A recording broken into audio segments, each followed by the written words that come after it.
I'm Brad Keelor, Director of the Geo-Institute. Welcome to another great episode of Director's Cut.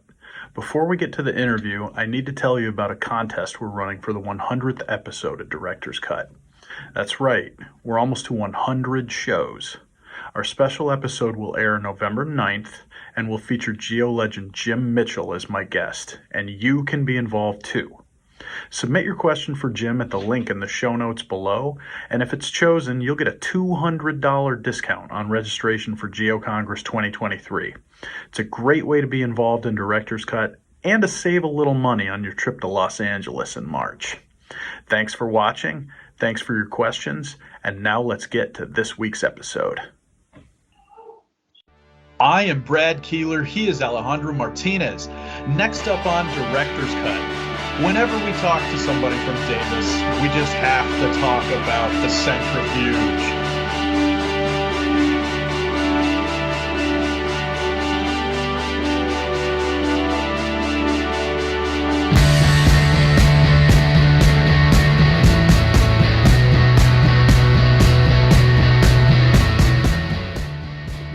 Hello again, everybody, and welcome to another episode of Director's Cut.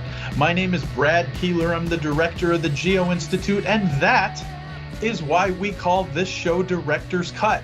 Once a week, except during the summer and 1 week at the holidays, I sit down with a different GI member who has stories to tell. Some are personal, some are professional, but all of them are fun. If you do not know anything about the Geo-Institute, we won't shame you, but after you watch this today, you should go over to geoinstitute.org, and while you are there, you will learn, among other things, that we are a technical society with about 12,000 members, most of whom are geotechnical engineers and or geologists, and we are part of the American Society of Civil Engineers. If you like what you see today, and I have reason to believe that you will, you should click like, you should click subscribe, get notifications, and if you do those things, we will let you know every time we post something to the YouTube channel. We are chugging towards our 100th episode on Director's Cut, and we are very excited today to be visited by someone from the University of California at Davis, where he is a faculty member. It is Alejandro Martinez. Alejandro, thanks for doing this. Hi, Brad. Thanks for having me. We are going to have a great time today, as we always do. We have 10 questions for Alejandro. There are 2 that are the same that everybody gets, and we start with one of those. Describe your job in 45 seconds. All right. So I think the 3 obvious parts are research, teaching, and service. But what I really like about my job is that I get to do a little bit of everything. And I get to do mentoring for students. I get to be their cheerleader and to keep them motivated. I get to make budgets and look at finances and make plans like that. I get to hire people and do human resources things. Work on communication and outreach. And so it's just a little bit of everything. And I feel like that's what keeps it interesting. We're always doing something different. Every once in a while, I wonder why I'm doing something something that feels kind of random, like getting really detailed into a budget or something. But again, they're all necessary parts of the job. So I enjoy it. That's a good attitude, a good approach, and I will try a little bit more of that in my own life. I have to tell you, you have one of the most interesting backgrounds of just about anybody I speak with, because it's interesting. There's a lot of stuff to look at back there. So many people have a plain white wall. And so we're going to get to many questions about all the things that are behind you, and that's not by coincidence. We have to start out with this one. What is your favorite cup or glass to use when you're at home or in the office? So I have 2 favorite cups. One of them, and I have it right here actually. So this is my coffee cup. My wife gave it to me for my birthday a couple of years ago. I don't know, I just like it. It's clear. It's kind of unusual. It has a llama on it. I like it a lot. So this is my home cup. And I think it's here. The other one. the one for work is this one because I usually bike to work, and so it's waterproof. But the special thing is that it has the logo of the Geotechnical Graduate Student Society at UC Davis, and so they made this ones, give it to all the members as well. So these are my. That's very cool, and it's what a coincidence that you had both on hand. Well, now I have to ask a follow-up question about the llama mug there. It's a llama and not an alpaca? Oh man, I've always thought of it as a llama, but I may be mistaken. And I don't know. I was just going to ask if there was a specific reason it was a llama and not an alpaca. I don't know it to be incorrect. Yeah, it's like Peru themed, and so I guess that's why I kind of assumed that it was a llama, but it could be an alpaca. I'll ask in the coffee shop where she bought it. Oh, that's exactly the kind of conversation you want to get into with the coffee shop employees. Oh, yeah. They're going to be so appreciative. We do ask some more serious questions here on Director's Cut too, and the one we teased up at the front, I feel like anytime we have somebody on from Davis, that centrifuge comes up. Katerina talked about how smelly the samples are. Ross had it as his background when he was on. So I have to ask you, Alejandro, what have you worked on lately that involved centrifuge testing? Yeah, so actually a funny thing is that before I came to UC Davis, which was 6 years ago, I had never touched the centrifuge. Throughout my PhD and everything before, I knew that a centrifuge existed, but I didn't really have much interaction with one. Yeah. And so since I've come here, I've been doing more and more things with the centrifuge. About half an hour ago, a student texted me because he's running a centrifuge test on a snakeskin inspired pile. And so we're figuring out some of the details on how we're going to install the pile. And that's the most recent one, although we just finished some tests on offshore anchors as well. And one of the things I like to do a lot in research, and I do this with the centrifuge, is to mix with the centrifuge with other things, with other tools. And on this project, on the snakeskin inspired piles, we're doing some field work this summer on snakeskin inspired soil nails. And I realized that on this project, I think we've touched pretty much all the tools that that are common in geotech. We started with lab testing, then we moved to centrifuge, and we're continuing with that. We did field testing this summer, and we're just getting started on some numerical modeling. And so I just thought that was kind of neat, that we've been able to look at this problem from many different perspectives, and the centrifuge in a way has been a central part of it. So we're going to go back to the beginning of your answer there. And you said you had never touched a centrifuge before you came to Davis. No. Were you adequately impressed when you arrived there and you saw it the first time? Or were you just like, whatever, and disappointed everyone that was showing you around at your new research facilities? I think that my feeling was a little bit more of a little bit intimidated and overwhelmed, just because it's so huge. And if you talk to somebody like Dan Wilson, who's the associate director of Center for Geotechnical Modeling, he is so into hardware and the electronics and the hydraulic actuators. And the first time I saw the centrifuge was during my interview. And so I'm just thinking, oh God, I have no idea about any of these things. I can use a wrench and a hammer and a few other things, but I have no idea about circuits and hydraulic pumps and that kind of stuff. So, but little by little, they helped me, and you use it the first time, you learn a bunch, and now it's really just fun. It's a really big machine. It's a pretty unique toy. And they trust you with it, so everything turned out okay, it sounds like. Yeah, we haven't broken it yet. I always make a big deal out of this. I don't repeat questions on Director's Cut, with a very, very few exceptions. This one I haven't asked anybody yet, and it was inspired by, yeah, I get called Brett, I get called Brent, I get called Fred. I had someone who called me David once for like a year before they realized it was not my name. What is the worst mispronunciation of your name or mistaken name that anyone has ever called you? Yeah. So this one, I guess, has a special answer, and it's all thanks to Lady Gaga. Probably everybody knows the Alejandro song. And this song came out in 2008, 2009, sometime around there. It was the first time that I was TAing. The first time that I'm TAing, and then the song comes out, it becomes super famous. What do the students do when I first walk in the room? Every single lab. Everybody's singing the song. And so it was pretty annoying at first. But there's a silver lining. And the good thing is that before the song came out, a lot of people would pronounce my name Alejandro with a J. And so that was really common, Alejandro. At some point, I just kind of gave up and like, yeah, whatever, they're just going to call me Alejandro. But after the song came out, then everybody knows how to pronounce my name.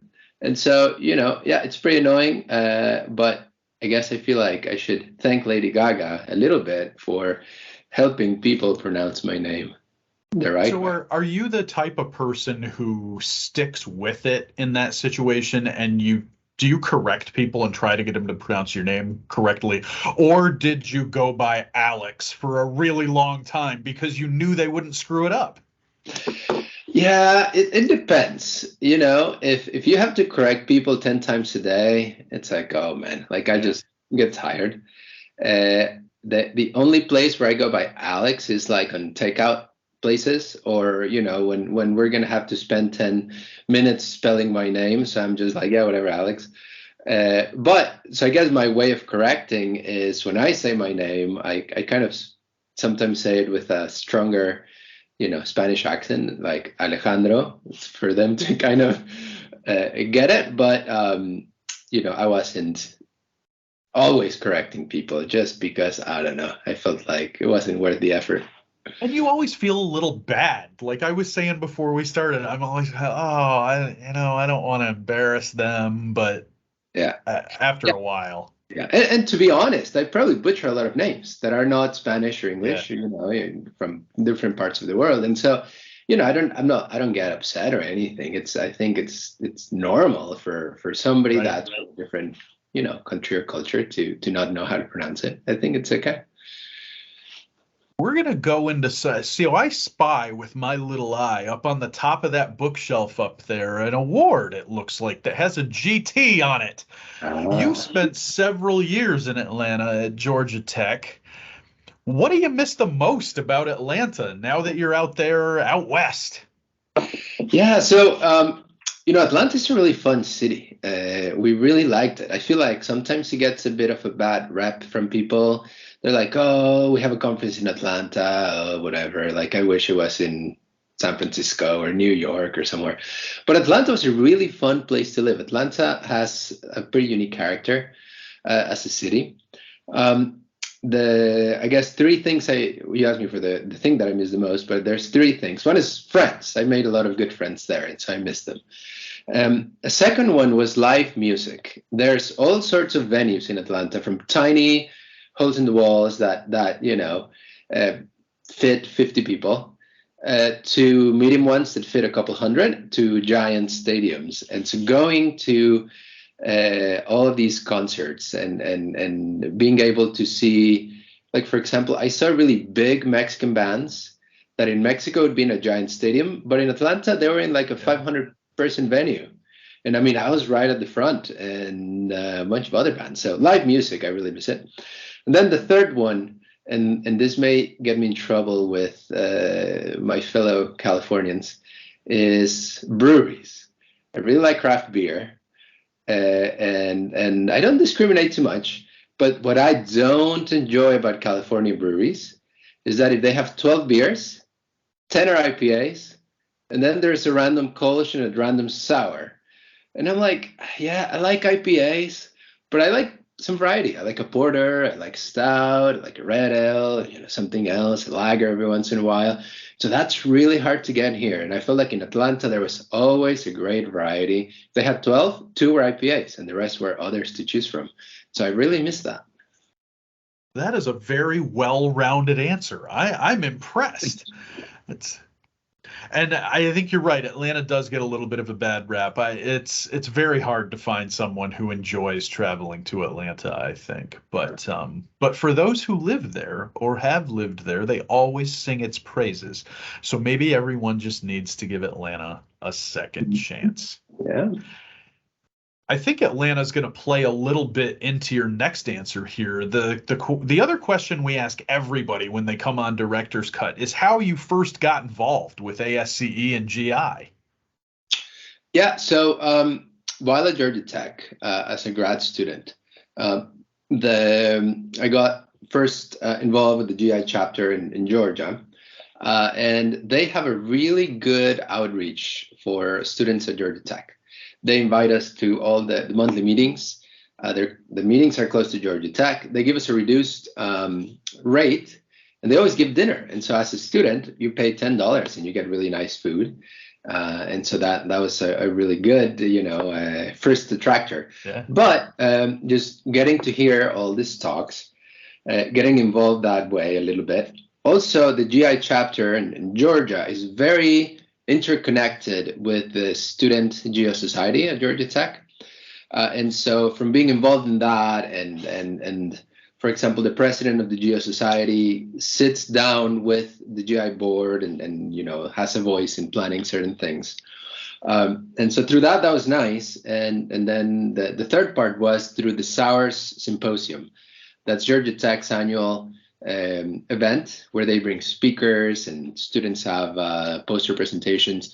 And so that event is also very intertwined between the GI chapter and the Geo Society. And so I just felt like, it was a nice experience. It was hard not to get involved because we were so close. That is great. And again, for all you viewers, I cannot say it enough. If you would like to get involved in your local group, and you should, you can go to geoinstitute.org, click on the link to chapters, and you can find one near you. We have 60. There's probably one pretty close, so you should do that. Another question that has been in my mind for a long time, but it did not make it to Director's Cut until this week, and I guess lucky you, I don't know. In a movie about your life, what would be the opening scene? Yeah, that's that question could be interpreted in a lot of different ways. If the movie started today, it would start with the baby crying really loud. And that's because we have a 5.5-week-old at home, and she's still having some trouble sleeping. And so there's mornings when she wakes up and she's just an angel. There's mornings like today where she's just, exercising those lungs and she's yelling. And so crying baby for sure would be of my life today, how that would go. So 5.5 weeks, that's very new. What has been the most surprising thing? Unexpected maybe, or surprising? Yeah, everything in a way. But, a really kind of enjoyable part has been seeing the changes in her. Like one day she realizes she can look at you, at your face. And she just stares and, stares and stares and stares. And then in a couple of days, she'll realize she can hold the bottle. Obviously, we still need to hold it, but now she puts the hands on it. And so just these little things that she realizes how to do, it's just so amazing. And it never stops. My kids are 16 and 12, and some days we'll just be like, wow, when did they start doing that? So the amazement will not stop. You have many quality years ahead. Last year, you were the Casa Grande Award winner, of which goes to an outstanding young geotechnical engineer. It's a big deal. It's a great award. It's actually one of GI's oldest, I believe. What was your initial reaction? How did you feel at that moment when you found out? Yeah, I felt really shocked and surprised because when my colleagues nominated me, I mean, I didn't really think I was gonna be selected. There's a lot of very highly qualified people, and looking at who has gotten it in the past. I mean, just the name of the award, right? The Casa Grande Award. Yeah. I just, in a way, thought, well, let's try it, but I'm not gonna get my hopes up. The some people say the secret to life is low expectations. So my expectations weren't like, yeah, I'm gonna get it. It was more like, all right, let's try it. And so I was really shocked and really humbled to be added to the list of awardees for sure. So that was my first reaction, kind of in shock for a little bit. My second reaction after like 5 minutes and reading the email a couple of times and making sure I was reading it right was to text my wife and tell her the good news, and to ask her to stop by the grocery store and buy a bottle of champagne to celebrate once I got home. And so that's what we did. That is great. And, I never thought about that. I wonder how many people read the email incorrectly and don't realize that they won, or think that they won and really they didn't. That would be kind of a sad moment, I guess. It's happened before with like, I don't know, grant or something. You get an email and I guess you're just so excited or so nervous that you either, it's a rejection and you're like all excited and you're reading it, or it's, telling them you got funded and you first see the email come and you're like expecting the worst, you're expecting a rejection. And so that's kind of part of the psychological thing. I always stick with pessimism. I find there's something redeeming about that. I think you said it earlier. You got to keep the bar low, and you'll always feel a little better in the end, right? Yeah. So we have 2 questions left. The first one here is about you during your school days. I think especially high school or undergrad. Was there anything crazy that you did when you were in high school or undergrad, or I guess earlier than that could be? Yeah. So I guess one of the unique things of my life, I think, is that from when I was around 6 or 7, to until I was about 20 or 21, I played tennis. Tennis was my life. That's all I did. I practiced 4 hours a day. I went to tournaments. I in a way, I feel like I didn't have any real normal summers growing up, because summers were always practicing and going to tournaments. And so we would travel in Mexico and go to different parts, Mexico City or Guadalajara or somewhere else, play tournaments. Like, and for example, on spring break, I never got spring break off. It was always the tournament. That's every year in spring break. And so that was my life, and I loved it. I played tennis. I think my biggest achievement was when I was 14, I was number 1 in Mexico for tennis. And then I started dropping after that. But anyways, tennis was my life. A lot of my friends were related to tennis. And so in a way, I feel like that helped me learn how to multitask, because I had to do all the tennis stuff and then school. And then in undergrad, I actually first came to the US with a tennis scholarship. I started in Jackson State University. That's where I did my first 2 years of college, playing tennis for the varsity team. And that was a great experience. And then after 2 years, I kind of got tired of tennis. I think I kind of hit maybe I just played too much tennis. And so I in a way decided that I didn't enjoy it anymore. And that's when I transferred and I went to Texas. But yeah, tennis was kind of my life for a long time. I stopped playing for about 10 years. And then about 2.5 years ago, I was going crazy at home in the middle of the pandemic. And I started playing tennis again. And for the last 2 years, I've been playing every week, and I've kind of found my love for tennis again. So when you stopped, I think this is really interesting. Was it just all of a sudden, or was it something that you feel like you gradually got disinterested in and felt like you didn't want to do anymore? Because that's what happened to me with baseball. Is it just I think the competition of it, I was just like, I don't want to do this all the time. I mean, what did it for you?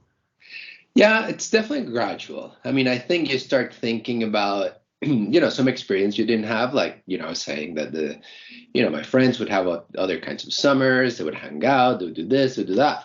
And a lot of times I couldn't, for example, hang out until late because I had practice at 8 a.m. On Saturday. Those things maybe kind of accumulate, and maybe at some point I was like, well, maybe I just want to have a normal life.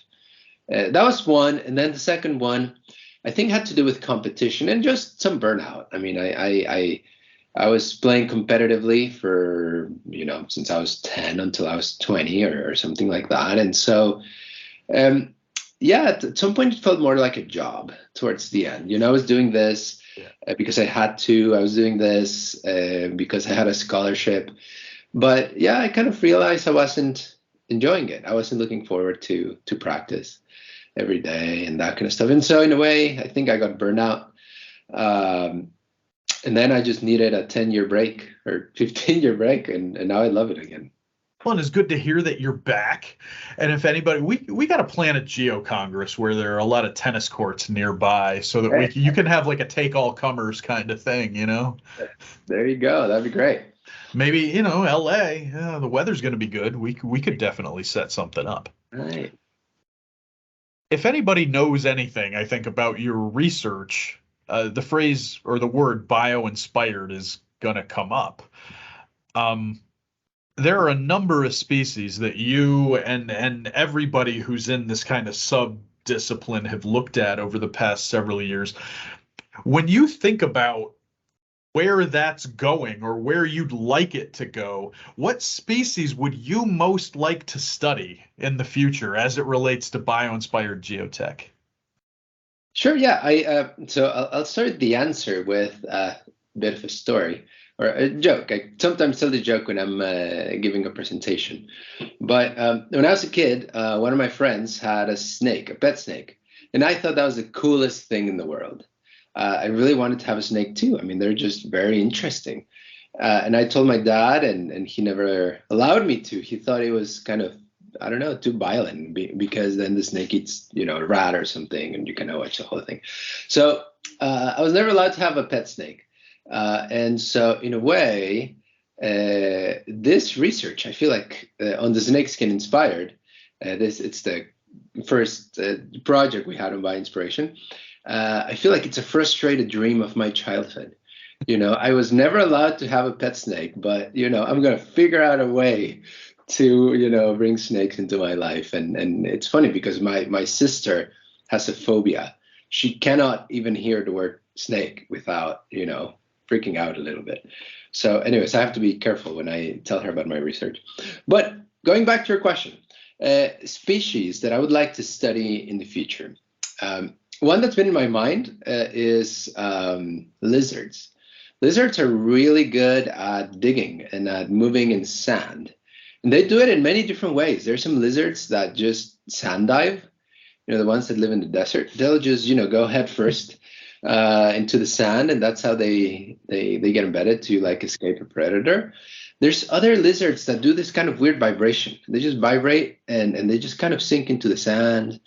There's some that use their hand, like their limbs, to excavate.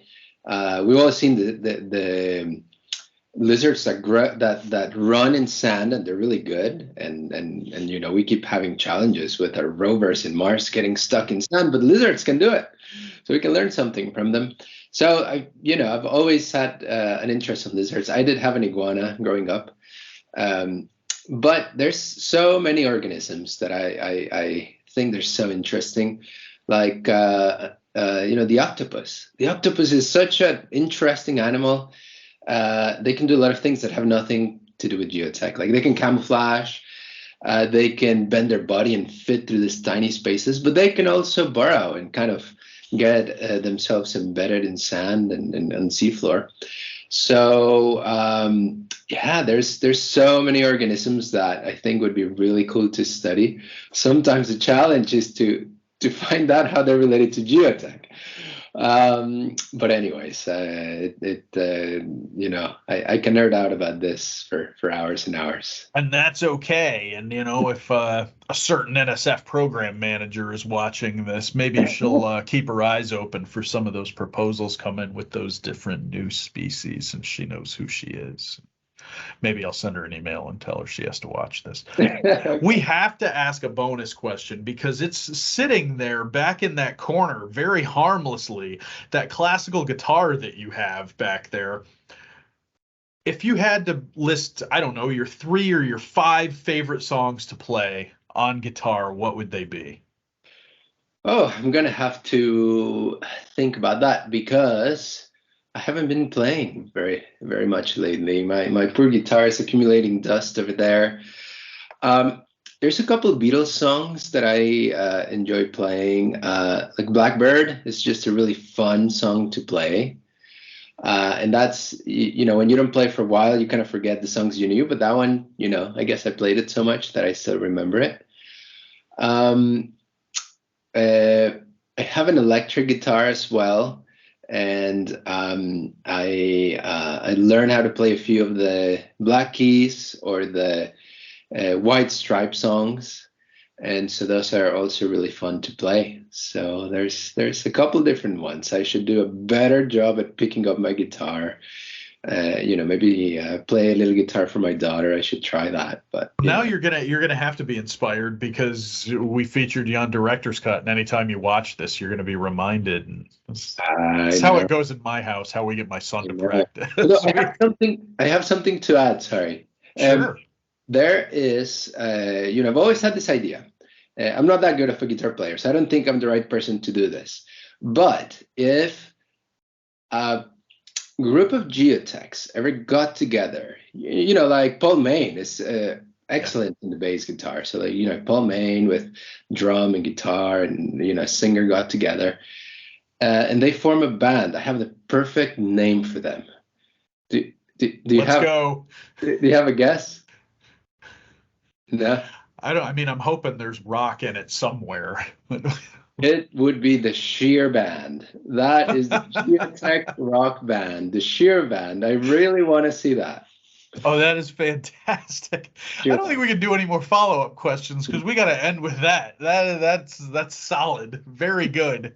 I hope nobody steals that because it was on here now. Hey, if they steal it, that's great. I just want to see it out there. So, Alejandro, you made it through all 10 questions. We have a perfect survival rate on Director's Cut, so despite that, it's still an achievement to make it to the end. For our viewers, if you liked what you saw, and you're here at the end, so you probably did, again, click like, subscribe, get notifications, and we will let you know every time we post something to the YouTube channel, which is pretty frequently. Alejandro, thank you. Thank you for your answers and for your thoughtfulness and for living such an interesting life, because this was a pretty good interview, so thanks. Thanks a lot. Yeah, it was a pleasure. And for all of our viewers, we will see you next week with another brand new Director's Cut.